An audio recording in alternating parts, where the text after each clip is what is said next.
গোটা উম্মতে মুসলিমা অদূর ভবিষ্যতে ঐক্যবদ্ধ হয়ে আল্লাহর কোরআনের রজ্জুকে আঁকড়ে ধরবে। এই শক্তিকে রোধ করার ক্ষমতা পৃথিবীর কারো নাই।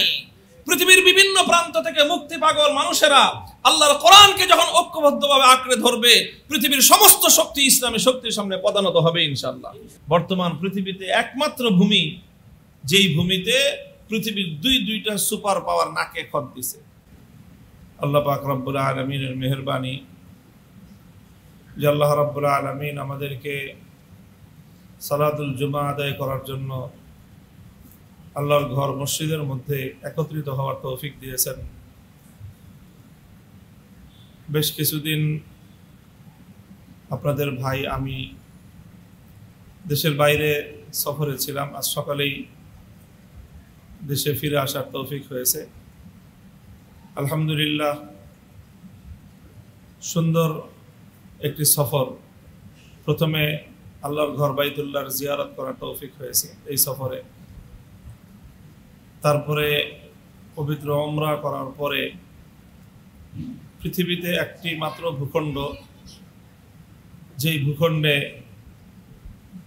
আল্লাহর কোরআনের বিধান 100 ভাগের মধ্যে 100 ভাগ বাস্তবায়িত হয়েছে এবং এই একবিংশ শতাব্দীর এই সময়ে পরিপূর্ণ কোরআন এবং হাদিস ইসলামী শরিয়া অনুযায়ী একটি রাষ্ট্র এবং সমাজ ব্যবস্থা পরিচালিত হয়, তার একমাত্র দৃষ্টান্ত ইমারতে ইসলামী আফগানিস্তান। সেই ভূখণ্ড পরিদর্শন করার সৌভাগ্য আল্লাহ পাক দান করেছেন।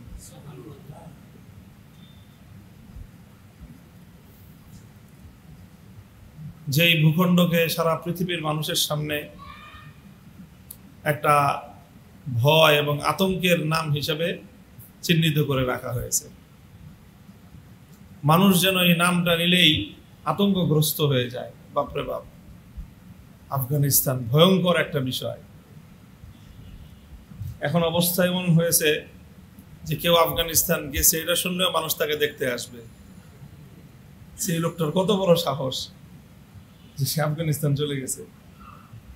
তাহলে এবার বুঝেন যে মানে বিষয়টাকে কতটা ভীতিকর, আতঙ্কের করা হয়েছে যে কেউ আফগানিস্তান বাইরে থেকে গেল সেও মানুষের একটা দর্শনীয় বিষয় হয়ে যায়। তো মূলত এই যে পরিস্থিতিটা যে তৈরি করা হয়েছে, ইসলামের শত্রুরা প্রথমে চায়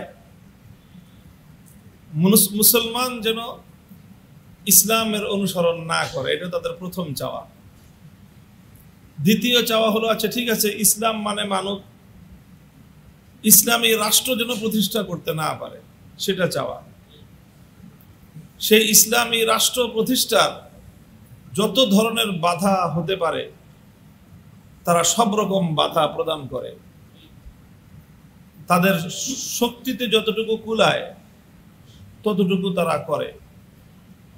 করার পরে যদি তারা পরাস্ত হয়ে যায়, পরাজিত হয়ে যায়, তখন তাদের সর্বশেষ ষড়যন্ত্র থাকে যে এই যে ইসলামী সমাজ এবং ইসলামী রাষ্ট্র প্রতিষ্ঠিত হয়েছে, এই বিষয়টা যেন দুনিয়ার মানুষ জানতে না পারে, দুনিয়ার মানুষ যেন দেখতে না পারে। এই জন্য তার প্রতি একটা চরম আতঙ্ক সারা দুনিয়ায় ছড়ায় দেওয়া হয়। অথচ এটা কেন করা হয়? এই আতঙ্কটা ছড়াইলে তাদের লাভটা কি? সেই লাভ আছে, একটা বড় লাভ। দেখেন, আমার আব্বাজান মরহুম শাইখুল হাদিস আল্লামা আজিজুল হক রহমতুল্লাহ আলাইহি, আপনারা নাম শুনে থাকবেন। শুধু বাংলাদেশ নয়, বরং এই পাক ভারত উপমহাদেশের অন্যতম একজন শ্রেষ্ঠ হাদিস বিশারদ ছিলেন এবং তিনি জীবনের প্রায় 60 বছর পর্যন্ত সহিহ বুখারী শরীফের অধ্যাপনা করেছেন, দর্শ দিয়েছেন। এবং বাংলা ভাষায় যখন হাদিসের তেমন কোনো কিতাব অনুবাদ হয় নাই, সেই 1960-এর দশকে, মানে অর্থাৎ আজ থেকে প্রায় 60 বছর আগে, 65 বছর আগে তিনি বাংলা ভাষায় বুখারী শরীফের অনুবাদ করেছেন।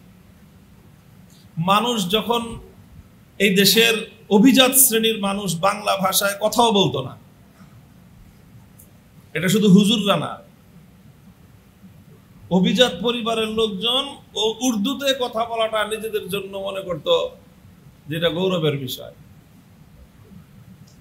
সেই সময়ে তিনি বাংলা ভাষায় সর্বশ্রেষ্ঠ হাদিস গ্রন্থ বুখারী শরীফ অনুবাদ করে এদেশের মানুষের দুয়ারে দুয়ারে হাদিসের বার্তা তিনি পৌঁছে দিয়েছেন। 60 বছরের বেশি বুখারী শরীফ পড়িয়েছেন, প্রায় 70 বছরের মতো হাদিস অধ্যয়ন করেছেন, অধ্যাপনা করেছেন। আর বুখারী শরীফ সহ হাদিসের সর্বমোট 7টা কিতাবের বাংলায় অনুবাদ করেছেন। এত কিছু করার পরে তিনি জীবনের শেষ মুহূর্ত পর্যন্ত একটা সংগ্রামকে, একটা মেহনতকে নিজের জীবনের অন্যতম প্রধান লক্ষ্য হিসেবে স্থির করে ভয় ভীতি মাথায় নিয়ে ঝুঁকিকে মোকাবেলা করে ত্যাগ এবং কোরবানি স্বীকার করে 85 বছর বয়সে কারারুদ্ধ হয়ে যে কাজটা করেছেন সেটা হলো যে হাদিস কোরআনে যা পড়লাম, যা দেখলাম আর যা বুঝলাম, এটা যদি বাস্তবায়ন করতে না পারি সমাজে, রাষ্ট্রে, তাহলে তো জিনিসটা পূর্ণ হলো না, একটা অতৃপ্তি থেকে গেল। কাজে এই জন্য তিনি জীবনের শেষ সময়গুলো ইসলামী আন্দোলনের জন্য, ইসলামী রাষ্ট্র প্রতিষ্ঠার সংগ্রামে তিনি আত্মনিবেদন করেছিলেন। তিনি বলতেন একটা কথা, ওই কথাটা উদ্ধৃত করার জন্য আমি আপনাদের কাছে আমার আব্বার কথাটা, প্রসঙ্গটা আনলাম। তিনি শেষে তিনি আবার ওয়াজ করতেন, বয়ান করতেন অনেক, এবং বয়ান করতেন অনেকটা আঞ্চলিক ভাষায়। আমাদের দাদার বাড়ি হলো মুন্সিগঞ্জ। এই ঢাকার যে একটা হলো ঢাকাইয়া ভাষা আর একটা ঢাকার ভাষা। ঢাকার মধ্যে 2 রকম ভাষা আছে। একটা আছে যারা ঢাকা শহরের আদিবাসী, তারা বলে ঢাকাইয়া ভাষায় কথা বলে, আর আরেকটা হলো গ্রেটার ঢাকা, তারা ঢাকার ভাষায় কথা বলে। তো আমার আব্বাজান ঢাকার ভাষায় কথা বলতেন, ঢাকাইয়া না। তো তিনি কথায় খুব একটা কষ্ট নিয়ে, একটা দরদ নিয়ে একটা কথা মাঝে মাঝেই বলতেন। তিনি বলতেন যে দেখেন, আমরা আপনাদেরকে, মানুষকে লক্ষ্য করে বলতেন যে কোরআন হাদিসের মধ্যে যে কত শান্তি আর কত মজা আছে, মানুষের জন্য কত সুখ আর শান্তি আছে, সেটা শুধু ওয়াজ করে গেলাম, দেখা যেতে পারলাম না। একটা দৃষ্টান্ত দিতেন তিনি, বলতেন যে দেখেন, রসগোল্লা, রসগোল্লা তো চিনি আমরা। রসগোল্লা এটা একটা মিষ্টি, এটা খাবারের জিনিস, খুব সুন্দর মিষ্টি। এখন আপনাকে কেউ রসগোল্লার উপর খুব ওয়াজ করলো, রসগোল্লা বুঝাইলো আপনাকে যে ভাই রসগোল্লা এরকম সাদা সাদা, এরকম গোল গোল হয়, সাদা হয় দেখতে, ওটা রসের মধ্যে ভিজতে থাকে, ওটার ভিতরে দই দিয়ে, দুধ দিয়ে রসগোল্লাটা তৈরি করা হয় এবং রসের মধ্যে ভাসতে থাকে, আর ওটা খাইতে খুব স্বাদ লাগে। এইভাবে আপনাকে অনেকক্ষণ ওয়াজ করা হলো। অথবা সবচেয়ে বড় যে সাহিত্যিক, তাকে দিয়ে রসগোল্লার উপর একটা রচনা লেখা হলো যে রসগোল্লা কাহাকে বলা হয়। এখন আপনি এই রচনাটাও পড়লেন যে রসগোল্লা এই জিনিসের নাম, এবং খুব সুন্দর আলোচকের মুখে রসগোল্লা সম্পর্কে আপনি ওয়াজ শুনলেন, কিন্তু রসগোল্লা আপনি খাইলেন না। এবার আপনি বলেন রসগোল্লা আপনি কতটুকু বুঝবেন বলেন তো? আচ্ছা বলেন, রসগোল্লা ওয়াজ শুনে আর রসগোল্লার রচনা পড়ে রসগোল্লা বোঝা সম্ভব? হ্যাঁ, বুঝবো, একটা ধারণা হবে, কিন্তু প্রকৃত রসগোল্লার স্বাদ যদি কেউ আস্বাদন করতে চায়, এত ওয়াজ শোনার দরকার নাই, এত বড় লেকচার শোনার দরকার নাই, এত বড় রচনা পড়ার দরকার নাই। একটা রসগোল্লা কিনে খাইলেই সে রসগোল্লার স্বাদ উপলব্ধি করতে পারবে এবং রসগোল্লা যে কত সুস্বাদু জিনিস সে সেটা বুঝতে পারবে। তো তিনি বলতেন যে আসলে ইসলামী শাসন, আল্লাহর কোরআনের শাসন ব্যবস্থার মধ্যে, আল্লাহর কোরআনের মধ্যে মানব জাতির জন্য কি শান্তি, কি সুখ, কি নিরাপত্তা, কি সৌন্দর্য লুকায়িত আছে, এটা শুধু ওয়াজ করে আর লেকচার দিয়ে আর এটার নামে বড় বড় কিতাব লিখে, রচনা লিখে এটা মানব জাতিকে পরিপূর্ণ বোঝানো এবং বোঝা কোনোদিনও সম্ভব নয়, যতক্ষণ পর্যন্ত জাতি আল্লাহর কোরআনের শাসন নিজেরা এটার মধ্যে এই শাসন দ্বারা শাসিত না হবে, নিজেরা যতক্ষণ পর্যন্ত আল্লাহর কোরআনের শাসন বাস্তবায়ন না করবে, সেই জাতি ততদিন পর্যন্ত আল্লাহর কোরআন এবং ইসলামকে পরিপূর্ণ অনুধাবন করতে পারবে না। তো আসল ব্যাপারটা হলো এই যে ইসলামের শত্রুরা তারা চায় না যে ইসলামটা কোরআন থেকে, হাদিস থেকে এবং এর যে মূল উৎস আছে যেই জায়গায়, ওই জায়গা থেকে বের হয়ে এসে এটা আল্লাহর জমিনে প্র্যাকটিক্যালি বাস্তবায়িত হয়ে যাক, এটা তারা চায় না। ওরা চায় যে মুসলমানরা শুধু রসগোল্লার ওয়াজ শুনুক, আর ওরা চায় হুজুররা শুধু রসগোল্লার ওয়াজ করুক। ওরা চায় মুসলমানদের লেখকরা শুধু রসগোল্লার রচনা লেখুক, রসগোল্লা নিয়ে বড় বড় ওরা কিতাব লেখুক, এগুলো ওরা চায়। কিন্তু মুসলিম জাতিকে রসগোল্লা খাওয়ায় দিক, এটা কোনোদিন মুসলমানরা বরদাস্ত করতে, মুসলমানদের দুশ্মনরা সহ্য করতে পারে না। কারণ মুসলমানরা যদি একবার রসগোল্লার খেয়ে স্বাদ পেয়ে যায়, তাহলে এই মুসলিম জাতিকে এই রসগোল্লা থেকে আর নিবৃত্ত রাখা সম্ভব নয়। মুসলিম জাতি যদি সত্যিকার অর্থে, প্রকৃত অর্থেই যদি একবার আল্লাহর কোরআনের শাসনের সৌন্দর্য এবং তার স্বাদ অনুভব করতে পারে, তাহলে এই মুসলিম জাতি শুধুমাত্র নিজেদের ভূখণ্ডে নয়, সারা পৃথিবীতে আল্লাহর দিনকে বিজয়ী করে ছাড়বে। মুহতারাম হাজিরিন, এই জন্য বললাম যে পৃথিবীর একমাত্র ভূখণ্ড যেখানে তারা শতভাগ এই কথা দৃঢ় প্রতিজ্ঞা করেছে যে আল্লাহর কোরআন এবং নবীর হাদিসে যা আছে, ইসলাম যা বলেছে, আমরা এমন একটা রাষ্ট্র ব্যবস্থা পরিচালনা করব যে রাষ্ট্র ব্যবস্থার মধ্যে ইসলাম এবং কোরআন সুন্নাহর বাইরে একটা কর্ম, একটা পদক্ষেপ, একটা পাও ফেলানো হবে না। এইরকম একটা দৃঢ় সিদ্ধান্ত নিয়ে ইমারাতে ইসলামিয়ার মুসলমান ভাইয়েরা তারা অগ্রসর হয়েছে। তারা যখন অগ্রসর হয়েছে, প্রথমে পৃথিবীর সুপার পাওয়ার সোভিয়েত রাশিয়া তাদের পথে অন্তরায় হয়ে দাঁড়িয়েছে। 14 বছর পর্যন্ত তাদের সাথে রক্তক্ষয়ী সংগ্রাম হয়েছে, লড়াই হয়েছে। হাজার হাজার মুসলমান জীবন দিয়েছে, নিরস্ত্র, যাদের হাতে সাধারণ একটা পিস্তল, একটা বন্দুকও ছিল না। সেই বন্দুক আর পিস্তল ছাড়া মানুষগুলো সোভিয়েত ইউনিয়নের মতো পৃথিবীর 2 পরাশক্তির এক মহাশক্তির সাথে যুদ্ধ করলো 14 বছর। প্রথমে পিস্তল ছিল না, পিস্তল পাইছে, বন্দুক ছিল না, বন্দুক পাইছে। আস্তে আস্তে ওদের কাছ থেকে নিচে নিয়ে ওদের অস্ত্র দিয়ে ওদের সাথে যুদ্ধ করতে করতে 14 বছর পর্যন্ত লড়াই করে শেষ পর্যন্ত তারা বিতাড়িত হয়েছে। এরপরেও যখন স্থানীয় ক্ষমতা লোভীদের ক্ষমতার লড়াই দ্বন্দ্বে মানুষ অতিষ্ঠ, আল্লাহ পাক রব্বুল আলামিন ঠিক আমাদের বাংলাদেশের মতো, বাংলাদেশে যখন রাজনৈতিক অঙ্গনগুলো, রাজনৈতিক পক্ষগুলো ব্যর্থ হয়ে গেছে, 15 বছর পর্যন্ত এই জুলুমের অবসান করতে পারে না, শেষ পর্যন্ত উঠে দাঁড়াইছে ছাত্র সমাজ। এই ছাত্ররা যখন উঠে দাঁড়াইছে, আলহামদুলিল্লাহ দেখা গেল কিছুদিনের মধ্যেই, অল্প কিছুদিনেই ছাত্রদের রক্ত, তাদের কোরবানি, তাদের সংগ্রামের মুখে 16 বছরের ফেরাউন শক্তি আল্লাহর রহমতে উৎখাত হয়ে গেছে। ঠিক এরকম সেই মাটিতেও যখন দেখা গেল যে রাজনীতিবিদরা তারা ক্ষমতার লড়াইয়ে মগ্ন, তখন সে দেশের ছাত্ররা তারা বলল যে আমরা অনেক রক্ত দিয়েছে আমাদের বাবারা, ভাইয়েরা, আমরা আর রক্তপাত দেখতে চাই না। যেই কোরআনী শাসনের জন্য রক্ত দেওয়া হয়েছে, এবার সেই কোরআনী শাসন বাস্তবায়ন করেই ছাড়বো আমরা। সারা দেশের সমস্ত ছাত্ররা ঐক্যবদ্ধ হয়ে গেল। ছাত্ররা যখন ঐক্যবদ্ধ হয়ে যায়, তখন সেই জাতির কোনো শক্তি তাদের সামনে দাঁড়াতে পারে না। এটা ইতিহাস যে তরুণ সমাজ যখন ঐক্যবদ্ধ হয়, ছাত্র সমাজ যখন কোনো ন্যায়কে প্রতিষ্ঠার জন্য, ন্যায়ের প্রতিষ্ঠার লক্ষ্যে যখন অন্যায়ের বিরুদ্ধে তারা রুখে দাঁড়ায়, তখন কোনো শক্তি সেই তারুণ্যকে রুখতে পারে না। যেই তারুণ্যের হাতে সত্যের মশাল থাকে, যে তারুণ্যের হাতে ন্যায়ের ঝান্ডা থাকে, সেই তারুণ্যকে রুখে দেওয়ার মতো কোনো শক্তি আল্লাহ পাক এই পৃথিবীতে সৃষ্টি করেন নাই। তার সর্বশেষ দৃষ্টান্ত আমাদের বাংলাদেশ, এবং এই বাংলাদেশকে দেখে আরো পৃথিবীর অন্যান্য দেশে এটা ছড়িয়ে পড়ছে তারুণ্যের শক্তি। ঠিক সেই আফগানিস্তানেও এই তরুণ ছাত্র সমাজ তারা এই হানাহানি মারামারি দেখতে দেখতে ক্লান্ত হয়ে তারা ঐক্যবদ্ধ হয়ে গেল।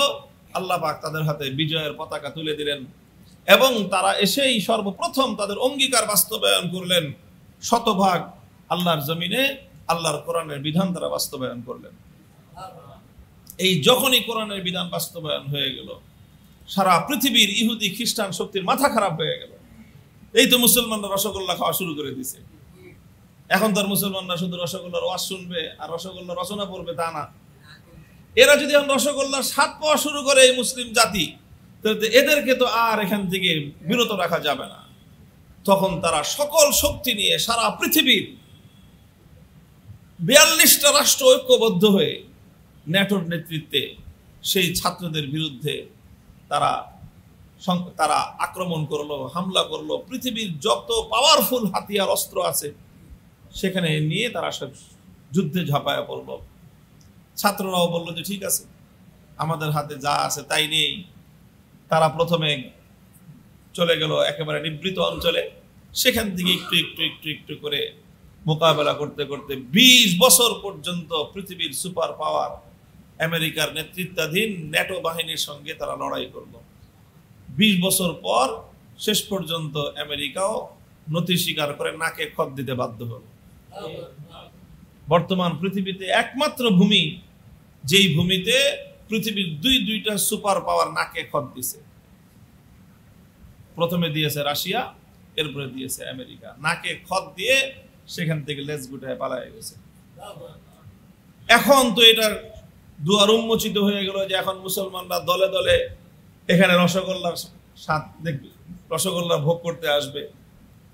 এখন আমেরিকার এবং পশ্চিমা বিশ্বের মাথা খারাপ। মুসলমানরা যেন কোনোভাবেই এইটার সম্পর্কে জানতে না পারে, দেখতে না পারে, এখানে আসতে না পারে।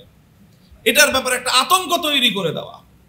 ঠিক যেরকম মহানবী মুহাম্মদুর রাসূলুল্লাহ সাল্লাল্লাহু আলাইহি ওয়াসাল্লাম যখন দুনিয়ার মানুষের কাছে লা ইলাহা ইল্লাল্লাহ একত্ববাদের বাণী নিয়ে তিনি এসেছিলেন, প্রথমে কাফেররা, অত্যাচারীরা ওনার এই কথা, এই বাণী যেন মানুষের কাছে প্রচার হতে না পারে, নিজেরা গ্রহণ করে নাই, জুলুম করেছে, অত্যাচার করেছে।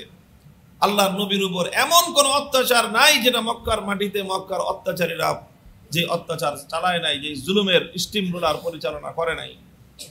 সব রকম করেছে। আল্লাহর নবী সমস্ত জুলুম সহ্য করেছেন, অত্যাচার সহ্য করেছেন। সেজদার মধ্যে লুটিয়ে পড়ার পরে মাথার উপর উটের ভুঁড়ি রেখে আল্লাহর নবীকে হত্যা করার ষড়যন্ত্র করা হয়েছে। নবীর গলায় গামছা পেঁচায় নবীকে শ্বাসরুদ্ধ করে হত্যা করার পায়তারা চালিয়েছে। আমার নবীজি সব জুলুম অত্যাচার সহ্য করেছেন, কিন্তু যে কোনো উপায়ে ইসলামের এই বাণী, একত্ববাদের এই দাওয়াত মানুষের কাছে তিনি পৌঁছাইতে।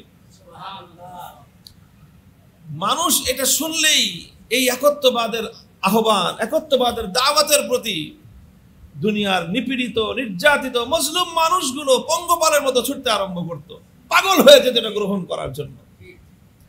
তখন মক্কার কুরাইশরা, কায়েমি স্বার্থবাদী শক্তি, তারা একটা কথাই বলতো যে খবরদার মুহাম্মদের কথা শুনো না, মুহাম্মদের কথা শুনো না। কে ভাই কি শুনলে কি হবে?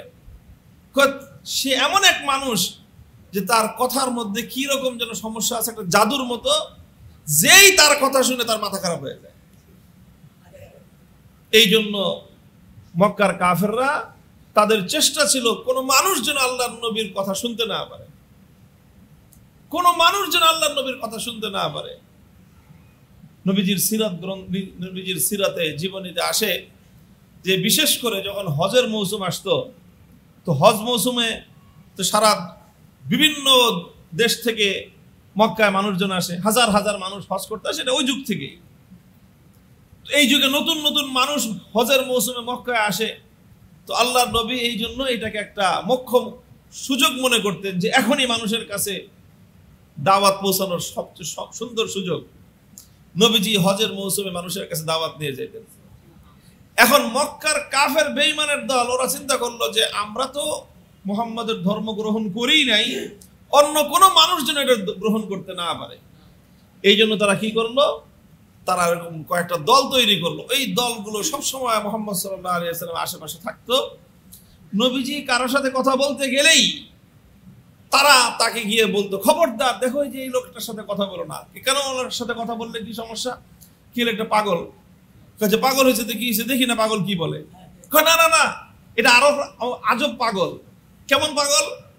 কি এর কথা যেই শুনে সেও পাগল হয়ে যায়। এর কথা যেই শুনে তার পরিবারের সমস্যা দেখা দেয়। কি সমস্যা দেখা দেয়?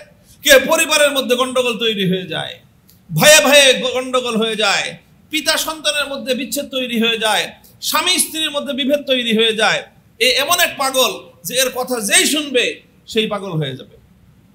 এই ধরনের কথা বলে কোনো মানুষ যেন আল্লাহর নবীর পয়গাম শুনতে না পারে, এইরকম ইতিহাস তারা রচনা করে নাই। অসংখ্য অগণিত বর্ণনা প্রত্যেকটা হাদিসের কিতাবের মধ্যে, তাফসীরের কিতাবের মধ্যে ভরপুর। যে ওদের কথা একটাই ছিল যে ইন্নাহু লামাজনুন, যে এই লোকটা পাগল, সে একটা জাদুকর।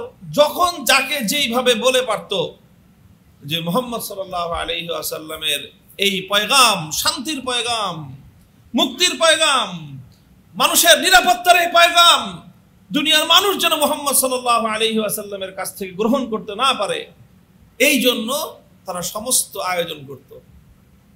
মুহতারাম হাজিরিন, আজকের দুনিয়ার সেই আবু জাহালের উত্তরসূরিরা, আজকের দুনিয়াতে যারা কায়েমি স্বার্থবাদী, যারা মনে করে যারা সারা দুনিয়ার মানুষকে লুটে পুটে খাচ্ছে, আজকের এই পুঁজিবাদ সারা দুনিয়ার মানুষের সমস্ত লুটপাটের মূল কেন্দ্রীয় ব্যবস্থার নাম হলো পুঁজিবাদী ব্যবস্থা। এই পুঁজিবাদী ব্যবস্থা, পশ্চিমা ব্যবস্থা, এই ব্যবস্থাকে দুনিয়া থেকে বিতাড়িত করে সারা দুনিয়ার মানুষকে একটা নতুন পয়গাম এবং শান্তির ব্যবস্থা দেওয়ার একমাত্র সক্ষমতা আছে ইসলামের কাছে। এই জন্য তারা চায় না যে ইসলামের এই পয়গাম এবং ইসলামের এই আহ্বান মানুষের কাছে পৌঁছুক।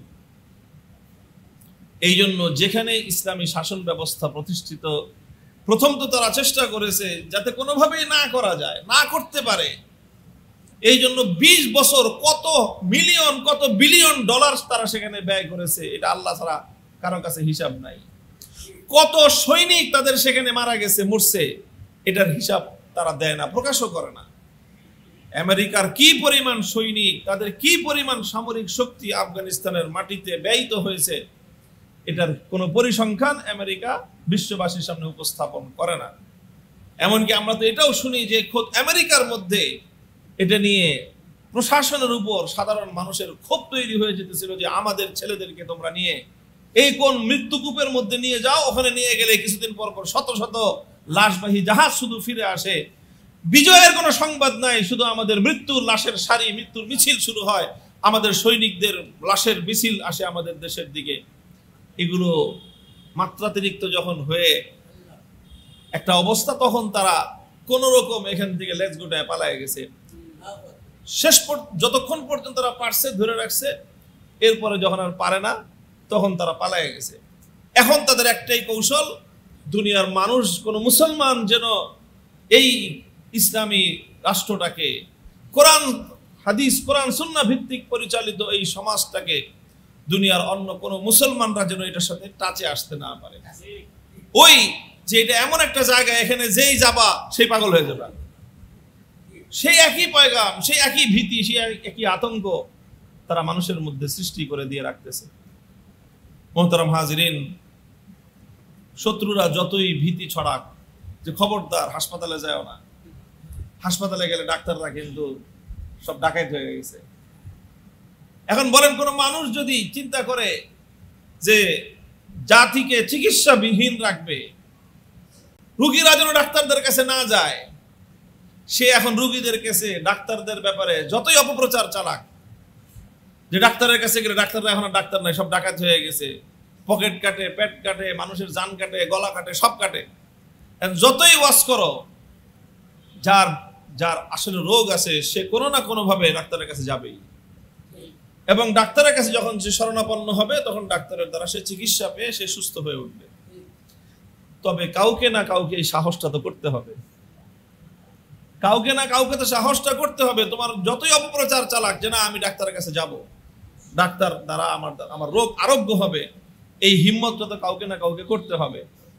আজকের দুনিয়ার অমুসলিমরা পশ্চিমা বিশ্ব ইসলামী সমাজ ব্যবস্থার ব্যাপারে যে আতঙ্ক এবং যে ভীতি ছড়িয়ে রেখেছে, এটা এজন্যই যেন মুসলমানরা সত্যিকার অর্থে রসগোল্লার স্বাদ আস্বাদন করতে না পারে। এই জন্য মুসলমানরা যেন দেখতে না পারে যে আল্লাহর কোরআনের শাসন কায়েম হলে মানুষের কেমন নিরাপত্তা, কেমন শান্তি, কেমন সুখ সেখানে তৈরি হয়, এটা যেন দুনিয়ার মানুষ উপলব্ধি করতে না পারে।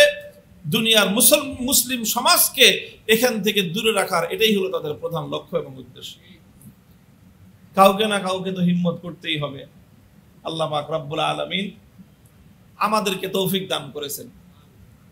যাই হোক, দুনিয়াতে অনেক কিছুর জন্যই তো ঝুঁকি নিয়েছি, হকের জন্য, সত্যের জন্য অনেক ঝুঁকি নিয়েছি। আমরা বিশ্বাস করি আল্লাহ পাক রব্বুল আলামিনের রহমত থাকলে সারা দুনিয়ার সমস্ত কুফরি শক্তি মিলে একটা বাঁকা পশম, একটা সোজা পশম বাঁকা করতে পারে না। মুহতারাম হাজিরিন, লম্বা কথা বলবো না, শুধু একটা কথাই বললাম আমি আপনাদের কাছে। আমরা ইমারাতে ইসলামিয়া পরিদর্শন করে তাদের কিছু ত্রুটি আছে, ত্রুটি মুক্ত মানুষ না, কিছু ভুল ত্রুটি আছে। সেই ভুল ত্রুটিগুলো আমরা দেখেছি, তাদেরকে পরামর্শ দিয়েছি সেগুলো সংশোধন করার জন্য। তারা আমাদেরকে আশ্বস্ত করেছে। তাদের কাছে এই পৃথিবীতে আলেমদের কথার যে মূল্য আছে, পৃথিবীর কোন রাষ্ট্রপ্রধানের কথার সেই মূল্য তাদের কাছে নাই। ডোনাল্ড ট্রাম্পকে গণার টাইম তাদের নাই। সত্যিকার অর্থেই ডোনাল্ড ট্রাম্প যে এখন দেখতেছেন যে আগ্রম বাগ্রম করতেছে, পত্রিকায় আসে যে বাগরাম ঘাঁটি দখল করবে, এই করবে, সেই করবে, হুমকি টুমকি দিতেছে, ওখানে তারা এখনো পর্যন্ত এটা নিয়ে আলোচনা করার টাইম পায় নাই। এখনো পর্যন্ত বললো তারা যে আধা ঘন্টার সময় হয় নাই যে এই বিষয়টা নিয়ে আমরা একটা আলোচনায় বসবো, যে ট্রাম্প যে এরকম চিল্লিতেছে কি করা এটা নিয়ে, ওই টাইম নাই ওদের। কিন্তু দুনিয়ার আলেম সমাজ যদি তাদেরকে একটা কথা বলে, তাহলে সেই আলেম সমাজের কথা রাষ্ট্রপ্রধানের সর্বোচ্চ পর্যায় থেকে সর্বনিম্ন পর্যায় পর্যন্ত প্রত্যেকটা মানুষ সেই কথা শুনে, প্রত্যেকটা দায়িত্বশীল রাষ্ট্রীয় পর্যায়ের সবাই সেই কথা শুনে। আপনি চিন্তা করতে পারেন যে একটা মানুষ, সাধারণ একটা মানুষ, আমরা তো বাংলাদেশের কোনো রাষ্ট্রীয় কোনো দায়িত্বশীল না, কোনো মন্ত্রী না, কোনো এমপি না, কিছুই না। সাধারণ কি পরিচয়? আমার একজন আলেমের পরিচয়।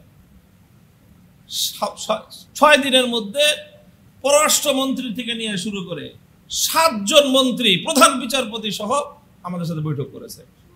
আপনি জানতো বাংলাদেশের একটা মন্ত্রীকে আরেকটা যে কোনো দেশে পাঠান, যে একজন বাংলাদেশের একজন অতিথি 6 দিনের মধ্যে প্রধান পররাষ্ট্রমন্ত্রী, প্রধান বিচারপতি সহ 7 জন মন্ত্রীর সাথে 6 দিনে বৈঠক করবে, এমন পৃথিবীর কোনো দেশ আছে কিনা? কেন করে তারা এটা? কারণ তারা সারা দুনিয়ার আলেম সমাজকে চায় যে তোমরা কোরআন হাদিসের বিষয় দিক দৃষ্টিতে আমাদেরকে পরামর্শ দাও, আমাদেরকে দুনিয়ার কোরআন হাদিসের দৃষ্টিতে যে কোনো কথা আমরা শুনতে প্রস্তুত আছি। এই কথার জন্য তারা আমাদেরকে সময় দিয়েছে, সুযোগ দিয়েছে। আমরাও বলেছি মন খুলে। আমরা দেখেছি সেখানে দারিদ্র আছে, অভাব আছে, কারণ সারা দুনিয়া এখনো পর্যন্ত তাদেরকে কোনো সুযোগ দিচ্ছে না, অ্যাক্সেস দিচ্ছে না। কিন্তু এই দারিদ্র এবং অভাবের মধ্যেও এই গোটা পাহাড় ঘেরা এমন একটা দেশ, যেই দেশের লক্ষ লক্ষ মানুষের কাছে অস্ত্র আছে, এবং সাধারণ এই পিস্তল আর বন্দুক না, AK-40 কত নাম, আমরা তো নামও জানি না, রাইফেল, বড় বড় অস্ত্র, সকল মানুষের হাতে হাতে অস্ত্র। অথচ বিগত 4 বছরের মধ্যে একটা এই ধরনের কোনো অস্ত্র নিয়ে সংঘাতের ঘটনা নাই, একটা ডাকাতির ঘটনা নাই, একটা লুটপাটের ঘটনা নাই, একটা মানুষের বাড়িতে লুটপাট চালাবে এমন কোনো ঘটনা নাই। বলেন তো, আমাদের দেশে যদি 10 লক্ষ মানুষের কাছে এরকম অস্ত্র থাকতো, এই দেশে কি অবস্থা হতে পারে? দেশের মধ্যে বসবাস করার পরিবেশ থাকতো? কোরআনী শাসন মানুষকে এমন ভাবে সেখানে নিরাপত্তা প্রতিষ্ঠিত করেছে, রাত 2টা, 3টা, 4টার সময় এক প্রান্ত থেকে পাহাড়ি রাস্তা, আমরা এক এলাকায় গেলাম, একেবারে প্রায় 500 কিলোমিটার দূরত্বের অবস্থা কাবুল থেকে, 500 কিলোমিটার, রাত 8টার সময় রওনা করছে, আস্তে আস্তে রাত 2টা বাজছে, পাহাড় আর পাহাড়, পাহাড় আর পাহাড়, পাহাড়ের ভিতর দিয়ে আসলাম। কোনো ভয় নাই, কোনো আতঙ্ক নাই, কারণ সেখানে আল্লাহর কোরআনের বিধান বাস্তবায়িত হয়েছে। এই নিরাপত্তা আমরা নিজেরা সচক্ষে দেখেছি। সেখানে অভাব আছে, অনটন আছে, কিন্তু কোনো দরিদ্র অসহায় মানুষকে না খাওয়ায় নিজে খাওয়ার প্রতিযোগিতা নাই। 8 লক্ষ মানুষকে, 8 লক্ষ ফ্যামিলিকে রাষ্ট্রীয় ভাতা প্রদান করা হয়। ইয়েতিম, বিধবা, চাই সেই ইয়েতিম বিধবা মুজাহিদদের সন্তানরা হোক, এমনকি যারা তাদের শত্রু ছিল বিগত 20 বছর, সেই শত্রু যারা এদের বিরুদ্ধে যুদ্ধ করেছে, শত্রু যুদ্ধ করতে গিয়ে মারা গেছে, সেই শত্রুর ইয়েতিম এবং সেই শত্রুর বিধবা স্ত্রীকে তারা রাষ্ট্রের পক্ষ থেকে ভাতা দেয়। তোর বাপে মরে গেছে আমাদের বিরোধিতা করে, বাপের দোষ, তোমার তো দোষ নাই, তুমি ইয়েতিম, তুমি রাষ্ট্রের কাছ থেকে ভাতা পাবা। তুমি বিধবা, তোমার স্বামী আমাদের শত্রু ছিল, কিন্তু তুমি তো আমার শত্রু না, তুমি বিধবা, তুমি রাষ্ট্রের কাছ থেকে ভাতা পাবা। শত্রু মিত্র ভেদাভেদ ছাড়া প্রায় 1 মিলিয়ন মানুষকে কমসে কম মাসে $100, $100 বাংলাদেশে কত হয় বলেন? হ্যাঁ, 12,000 টাকা হয় প্রায়। বাংলাদেশে প্রায় 12,000 টাকা হয় $100। ওখানকার মুদ্রার দাম অনেক বেশি আমাদের চেয়ে, ওখানকার মুদ্রার দামে $100 5,000 টাকার কিছু বেশি হয়। কমসে কম $100, বেশি আরো $200-300 পর্যন্ত। এবার হিসাব করে দেখেন যে 1 মিলিয়ন মানুষকে যদি প্রতি মাসে মিনিমাম $100 করে দেওয়া লাগে, তাহলে কত টাকা খরচ হয় হিসাব করে দেখেন।